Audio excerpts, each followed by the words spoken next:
کہ جب بھی قربانی کے ایام آتے ہیں تو پوری دنیا کے وہ سارے لوگ جو 360 دن KFC اور میکڈونالڈ اور کہاں کہاں جا کر کے گوشت کھاتے چباتے ان کا کھانا ہضم نہیں ہوتا، قربانی کے دن ان کو تکلیف ہونا شروع ہوتی ہے۔ آپ کو معلوم ہے اس ہندوستان میں جانوروں کی قربانی کی روایت صدیوں سے جاری ہے، صدیوں سے جاری ہے، ہزاروں سالوں سے جاری ہے۔ اس ہندوستان میں صرف دو دھرم ہیں، دو مذاہب ایسے ہیں جو پورے طور پہ جانوروں کی قربانی، جانوروں کے ذبح کے خلاف ہیں، یہ ہیں بودھ اور جین۔ اور یہ خلاف کیوں ہوئے؟ یہ خلاف اس لیے ہوئے کہ ویدک زمانے میں آج سے 6000 سال پہلے ہندوستان میں اس کثرت سے چھوٹے بڑے سارے جانوروں کو ذبح کیا جا رہا تھا کہ کسانوں کو کھیتی باڑی کرنے کے لیے جانور میسر نہیں آ رہے تھے۔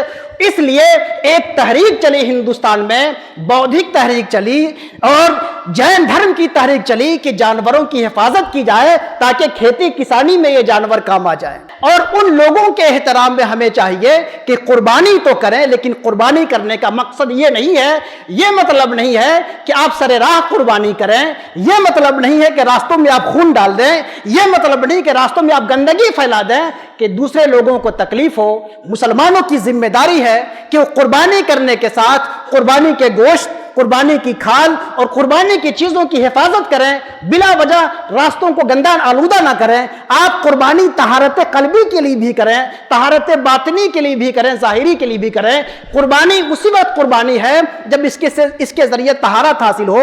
راستوں کو ہم گندا کر دیں، آلودہ کر دیں تو یہ قربانی کے مقصد کو ہم فوت کر رہے ہیں۔ لیکن اب رہے وہ لوگ جو سال بھر گوشت کھاتے ہیں، قربانی کے دن ان کا درد جاگتا ہے، تو یہ درد نہیں ہے، ان کی فکر کرنے کی ضرورت نہیں ہے۔ یہ کچھ اور لوگ ہیں جو مذہب اور دھرم کے نام پہ نفرتیں پیدا کرتے ہیں۔